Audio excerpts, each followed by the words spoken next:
Seria realmente possível os mortos se comunicarem com os vivos? Para onde vai a alma do ser humano após a morte? Depois que morremos, ficamos conscientes ou inconscientes? Essas e outras questões você encontra a resposta agora no subsídio para as lições de esperança, a lição 7, o que a Bíblia ensina sobre consulta aos mortos.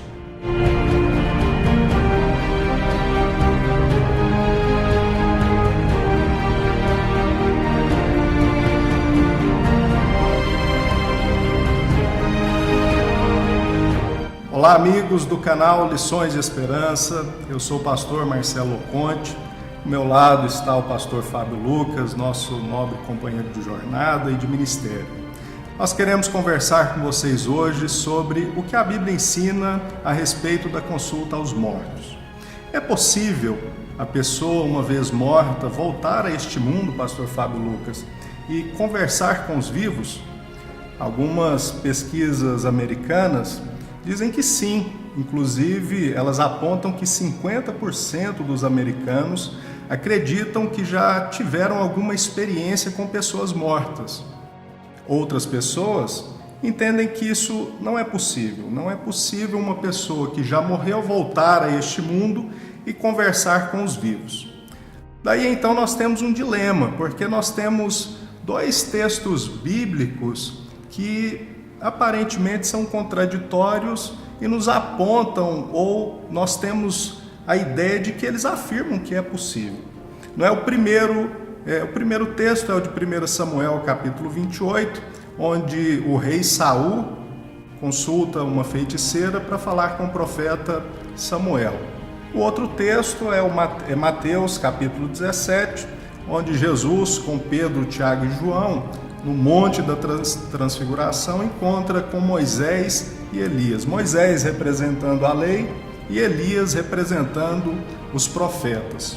Afinal de contas, pensando na pergunta do primeiro tópico, os mortos podem ou não podem se comunicar com os vivos? Muito bem, pastor Marcelo. Então, no primeiro tópico, a grande pergunta é: os mortos podem se comunicar com os vivos? Há quem argumente que pode sim, e as pessoas que argumentam lançam mão da passagem bíblica que o pastor Marcelo acabou de apresentar-nos, que é o episódio onde o rei Saul, já nos últimos anos da sua vida, já depois que Samuel fora falecido, o rei Saul deseja consultar a Deus através de Samuel. Só que Samuel não existia mais. E então Saul ele vai até uma feiticeira procurar uma forma de trazer Samuel de volta para consultar Samuel. E é interessante que o texto bíblico traz algumas informações que dividem opiniões. Saul estava desesperado para ir à guerra.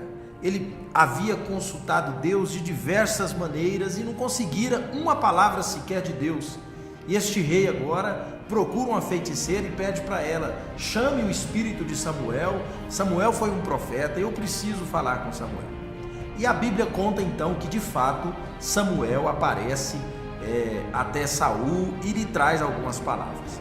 Diante destas palavras, nós queremos entender aqui com você quais são as duas posições, as duas correntes que acreditam que de fato foi ou não Samuel quem apareceu. Existem argumentos para os dois lados. Eu e o pastor Marcelo queremos apresentar a vocês esses argumentos e no final colocarmos uma posição equilibrada a respeito de ser ou não Samuel. Tem muita gente que diz que era um demônio, um espírito maligno de fato que apareceu. Então vamos aos argumentos desfavoráveis. O primeiro argumento desfavorável, que não concorda que foi Samuel quem apareceu, mas sim um demônio, apresenta a seguinte verdade: se Deus não falou com Saul quando este o consultou pessoalmente, então seria muito difícil aceitar que Deus falaria agora por meio de uma feiticeira. Se Deus já tinha maneiras corretas, legais, para falar e recusou-se a falar, por que agora ele usaria uma feiticeira? Este é o primeiro argumento que não acredita que foi Samuel, mas que foi sim um demônio, um espírito maligno. O segundo argumento, pastor Marcelo, qual seria? O segundo argumento, pastor Fábio Lucas, é igualmente forte. Não seria possível Deus permitir o seu servo, o profeta Samuel, aparecer a Saul, uma vez que o próprio Deus já havia proibido tal prática no livro de Deuteronômio, capítulo 18, e Levítico, capítulo 19. A recomendação do Senhor para o seu povo é muito clara: não consultem feiticeiros e não consultem aos mortos. Essa é uma ordem expressa ao povo de Israel. E outro argumento relevante também, pastor Marcelo, de que não era Samuel, essa corrente acredita que não era Samuel porque a profecia ela não se cumpriu integralmente. Veja em 2 Samuel capítulo 2, verso 10, que Isbosete, um dos filhos de Saul, não morreu. E a médium, ela disse que todos os filhos morreriam. Veja que interessante o quarto argumento da nossa lição. Quando Saul pergunta para a feiticeira quem é que ela estava vendo, ela não diz, pastor Fábio Lucas, que era o espírito do profeta Samuel. Ela diz que estava vendo um homem envolto em panos e deuses que sobem da terra, com a aparência de um ancião. Esses argumentos, estes 4 argumentos, eu acredito que são suficientes para essa posição daqueles que defendem que o profeta Samuel não apareceu naquela sessão mediúnica. Agora veja bem, por outro lado, nós temos alguns argumentos que sustentam que aquilo que apareceu de fato era Samuel. O primeiro deles, que de fato era Samuel quem apareceu naquela sessão espírita, diz que o texto bíblico afirma claramente que era o próprio Samuel. Há 7 referências bíblicas dizendo que Samuel apareceu. Um exemplo é o verso 12. O texto bíblico diz: quando a mulher viu Samuel. De novo, no verso 15, o texto bíblico diz: Samuel disse a Saul: por que me inquietaste, fazendo-me subir? Aí o verso 16, novamente nós temos a Bíblia dizendo que era Samuel. Disse Samuel: por que você me chamou, já que o Senhor se afastou de você e se tornou seu inimigo? 1 Samuel capítulo 28, verso 16. E também agora no verso 20, encontramos na mesma hora, Saul caiu estendido no chão, aterrorizado pelas palavras de Samuel. Então o argumento que acredita que foi o espírito de Samuel diz, baseado em uma interpretação literária do texto, que a Bíblia fala que era Samuel. O segundo argumento favorável é de que quando um falso profeta aparece no texto bíblico, na passagem bíblica, a Bíblia diz que é um espírito enganador. Ela é bem clara e deixa isso bem transparente para nós, o que não acontece nessa passagem de 1 Samuel capítulo 28, onde a Bíblia diz que realmente foi o profeta Samuel que apareceu ali. E por último, encontramos aqui um terceiro argumento favorável, e estão todos esses argumentos nas lições de esperança, é que de fato Saul profetizou que Israel seria derrotado pelos filisteus e os seus filhos iriam morrer logo em seguida. Quanto àquela questão de Isbosete, nós sabemos que o ser aqui que apareceu, ele não falou que todos os filhos morreriam, mas tu e teus filhos, portanto todos os filhos que lutavam na guerra morreram. Então a profecia teria se cumprido integralmente, portanto para essa corrente seria sim Samuel que apareceu. Interessante notar aí então que, e isso tem que ficar claro para o professor em sala de aula, que existem 2 argumentos. Existem aquelas pessoas que acreditam que sim, não é? O profeta Samuel apareceu naquela sessão espírita, enquanto outros estudiosos afirmam que não foi Samuel. E aí, pastor Fábio Lucas, como é que nós podemos compreender essa passagem? Quais argumentos nós podemos usar em sala de aula?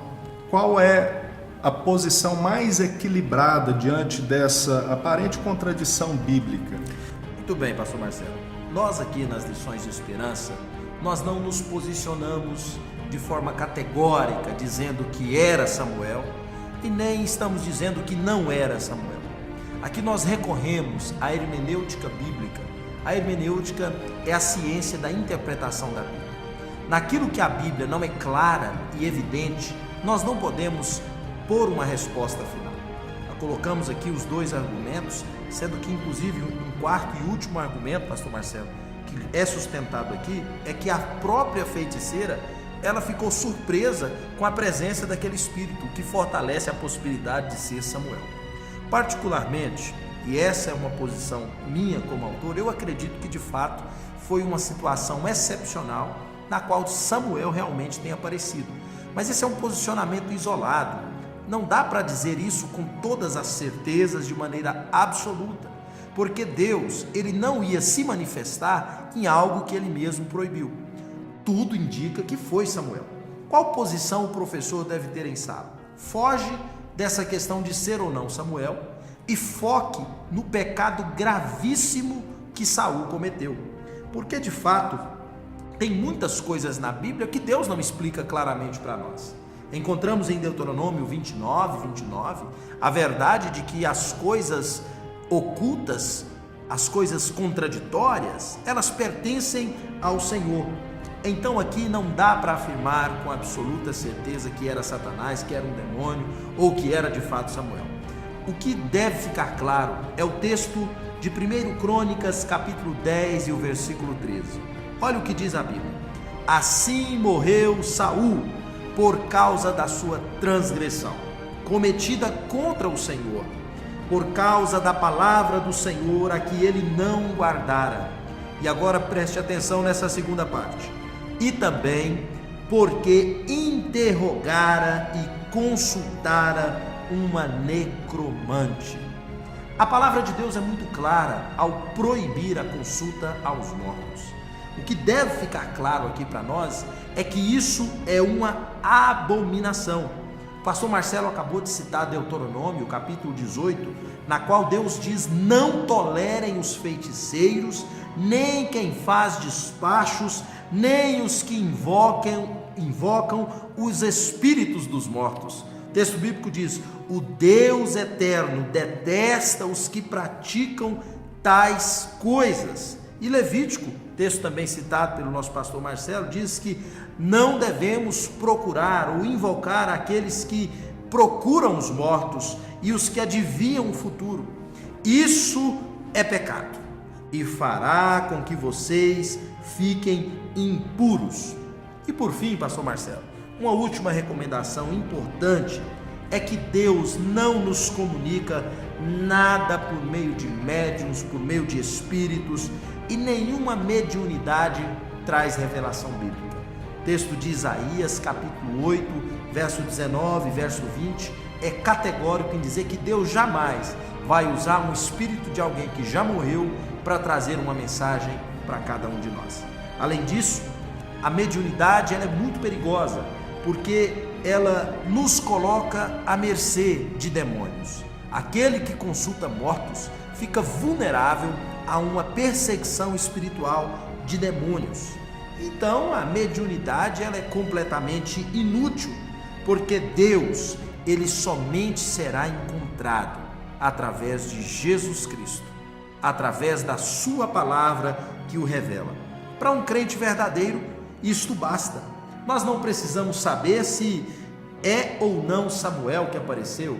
O que deve ficar claro é que Saul cometeu um pecado, e um pecado grave, por ter consultado ali uma feiticeira. E nesse ponto, Deus disse claramente, e o texto é incisivo: Saul morreu por causa do seu pecado. Quem pratica necromancia desagrada a Deus.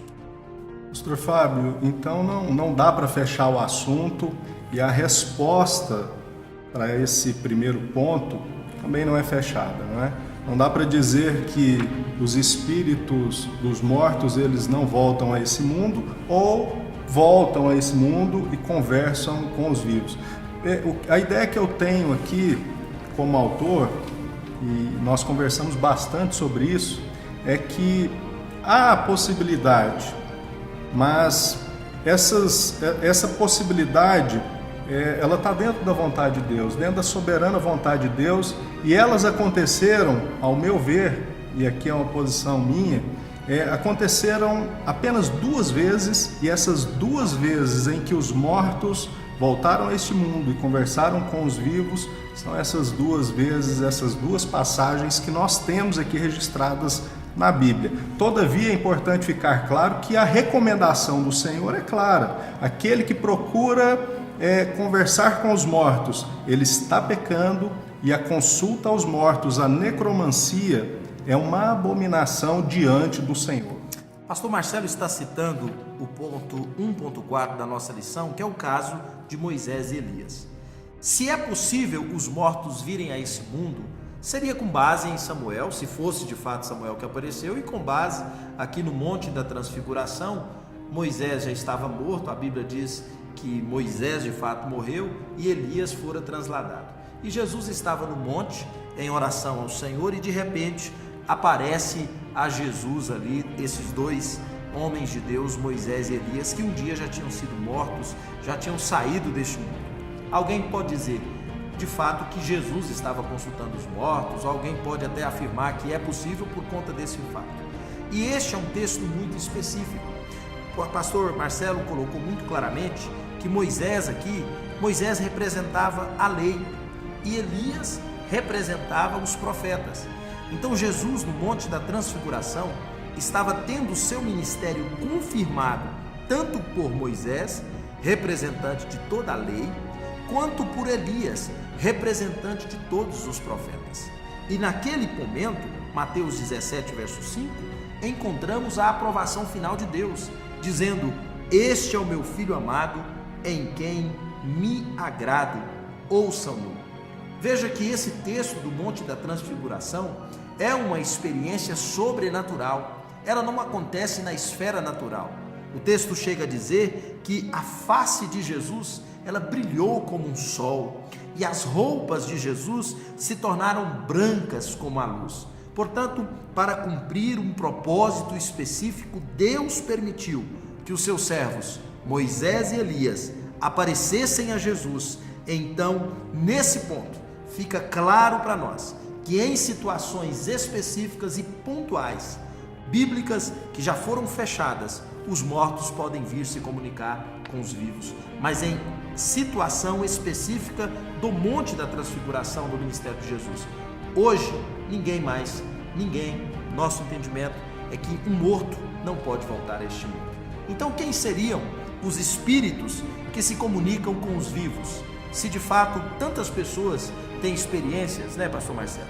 Não dá para ignorar a quantidade de pessoas que acabam dizendo que viram vultos, sonharam, tiveram visões, pessoas que tiveram experiências no mundo sobrenatural. Quem são esses espíritos que se comunicam com os vivos?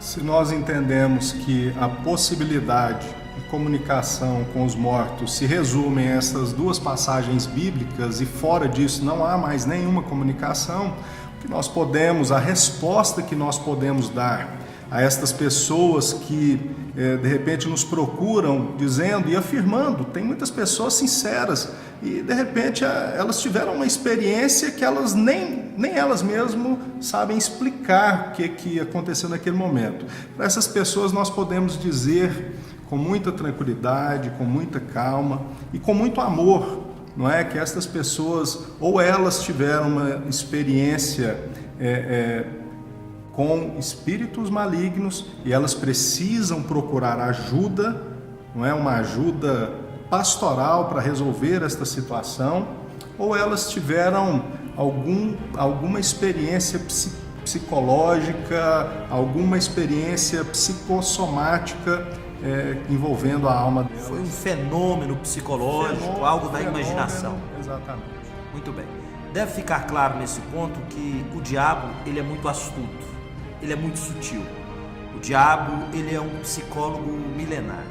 A Bíblia diz que ele é um impostor, e ele pode se disfarçar, ele pode mentir, Um anjo de luz. até como um anjo de luz ele pode se parecer. E é possível que o diabo, para enganar alguém, ele se manifeste com a voz, com lembranças, com recordações que somente as pessoas conheciam, mas essa manifestação, ela não vem de Deus. A Bíblia diz que quanto ao homem, em Hebreus 9:27, está ordenado morrer uma só vez, vindo depois disso o juízo. Portanto, ninguém pode voltar a esse mundo.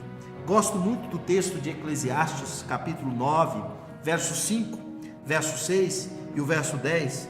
O texto bíblico diz que os vivos sabem que morrerão, mas os mortos nada sabem. Veja bem, os mortos nada sabem.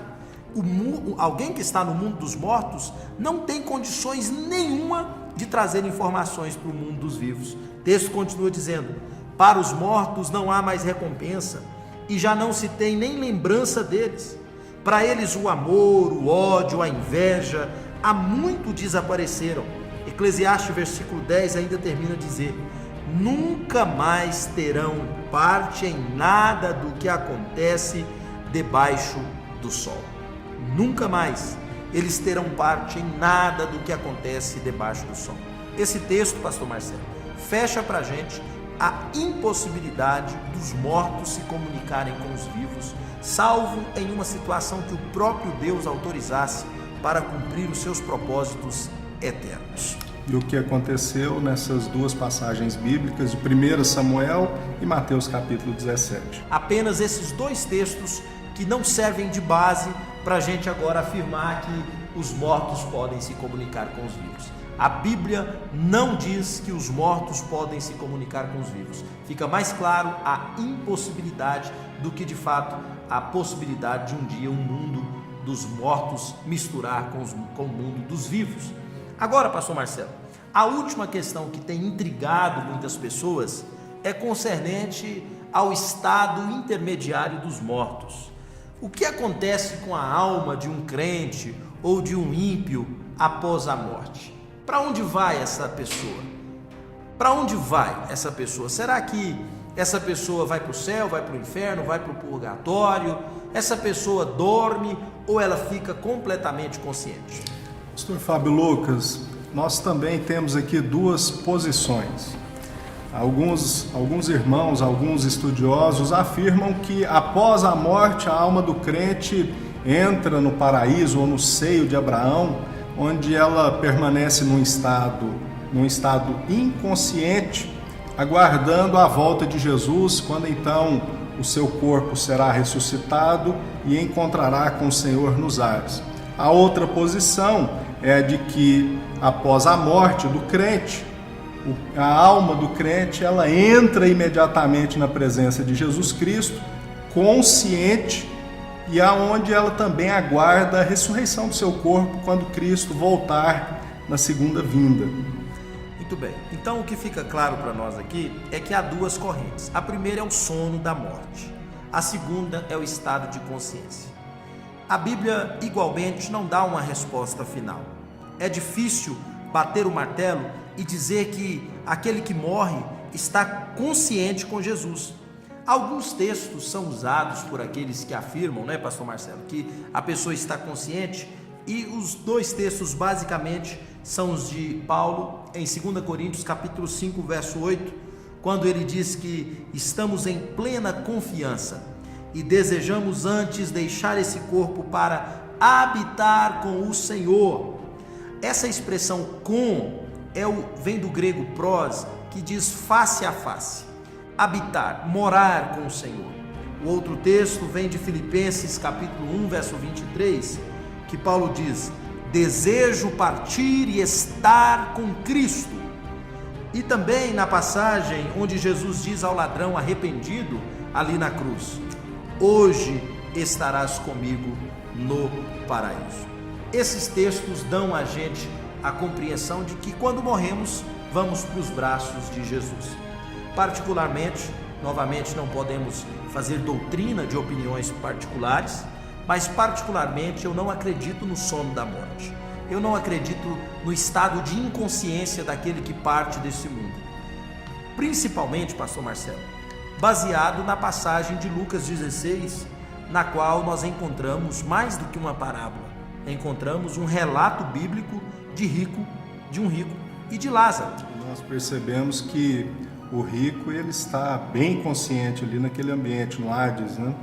O rico pede, na verdade, o rico ele estava em tormento. O texto bíblico diz que ele estava angustiado, estava queimando, a alma dele estava em profunda aflição.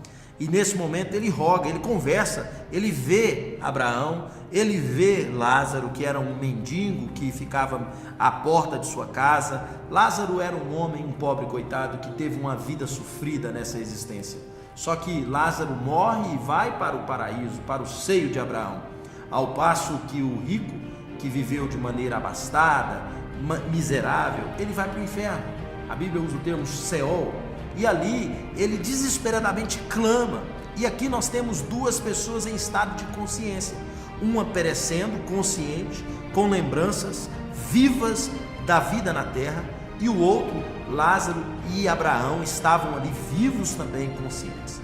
Diante desses textos, nós podemos concluir que quando morremos com Cristo, quando morremos acreditando em Jesus como único Senhor e Salvador, quando arrependemos dos nossos pecados, nós temos certeza de vida eterna, de que se morrermos, estaremos com Cristo para sempre, aguardando a ressurreição dos mortos, a segunda vinda do Senhor Jesus.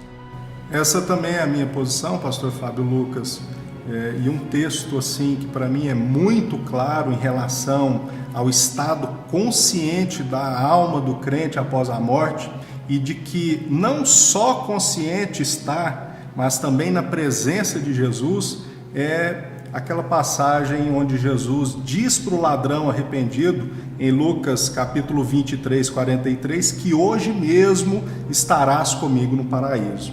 Essa posição, ela conforta o meu coração, saber que tendo passado por tribulações, tendo enfrentado a vida com o peito aberto e tendo feito aquilo que o Senhor Jesus Cristo nos ordenou nesse mundo, partindo daqui para a glória, nós estaremos na presença de Jesus e estaremos conscientes, desfrutando do seu amor e da sua graça para todo sempre. E essa palavra, ela nos conforta, a palavra de Romanos 8:38, porque estou certo de que nem a morte, nem a vida, nem qualquer outra coisa poderá nos separar do amor de Deus que está em Cristo Jesus, nosso Senhor. Querido professor, concluímos essas lições de esperança, desejando que a sua aula seja instrutiva, confortadora. Certamente na sua sala de aula você vai encontrar muitas pessoas que já perderam entes queridos que amavam, pessoas que conviveram de maneira agradável e amorosa, mas hoje não estão mais presentes aqui.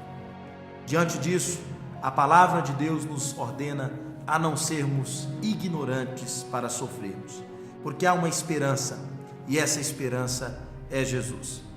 Finalize a sua aula mostrando claramente que a consulta aos mortos é um pecado abominável, que quem pratica a consulta aos mortos está exposto à possessão maligna, está vulnerável a uma perseguição espiritual. Demônios podem entrar por meio desse pecado e destruir completamente a vida, a família e toda a vida financeira, conjugal daquele que comete essa abominação. Deixe claro que os fatos bíblicos de Samuel, Moisés e Elias foram fatos isolados. Há dificilmente a possibilidade de os mortos se comunicarem com os vivos. É muito improvável que eles se comuniquem. E finalmente, ensine os seus alunos que após a morte, tudo indica que estamos conscientes. Agora, conscientes ou não, habitaremos com o Senhor, estaremos com o Senhor e descansaremos nele para todo sempre.